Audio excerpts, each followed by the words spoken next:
Hello നമസ്കാരം. അപ്പോൾ ഇന്ന് ഞാനൊരു കിഡിലെ സ്നാക്കായിട്ടാണ് എത്തിയേക്കുന്നത്. എല്ലാവരും ഇത് ട്രൈ ചെയ്ത് നോക്കണം കേട്ടോ. ഒരു മസ്റ്റ് ട്രൈ ഐറ്റമാണ്.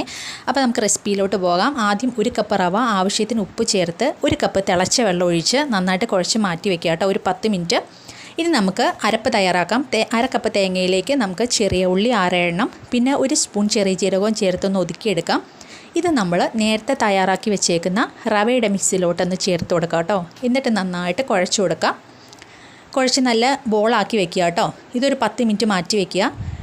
10 മിനിറ്റിന് ശേഷം നമുക്കിത് ചെറിയ ഉരുളകളാക്കി ഇതുപോലെ പ്ലാസ്റ്റിക് കവറിനകത്ത് വെച്ച് പ്ലേറ്റ് വെച്ച് അമർത്തി റൗണ്ട് ഷേപ്പിൽ ഇതുപോലെ നമുക്ക് ആക്കിയെടുക്കാം. ഇത്രയും കട്ടിയൊക്കെ മതി കേട്ടോ ഇതിന്. അതിനുശേഷം നന്നായിട്ട് തിളച്ച എണ്ണയിലോട്ട് ഇടണം കേട്ടോ, എന്നാലേ ഒരു സൈഡ് പെട്ടെന്ന് പൊന്തി വരുള്ളൂ. 2 സൈഡും നല്ല ബ്രൗൺ നിറമാവുന്നത് വരെ നമുക്ക് വറുത്തെടുക്കാം. അതിനുശേഷം നമുക്ക് എണ്ണയിൽ നിന്ന് കോരിയെടുക്കാം കേട്ടോ. അപ്പോൾ ഇത് മസ്റ്റ് ട്രൈ ഐറ്റം ആണ്. റവപ്പത്തിരി എന്നാണ് ഇത് ഞങ്ങളുടെ നാട്ടിൽ പറയുന്നത്.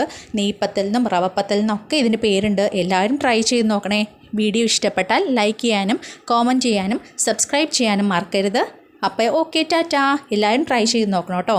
ബാക്കിയുള്ളതെല്ലാം ഞാൻ ഇതുപോലെ പൊരിച്ചെടുത്തിട്ടുണ്ട് കേട്ടോ. Okay, tata, bye bye, see U.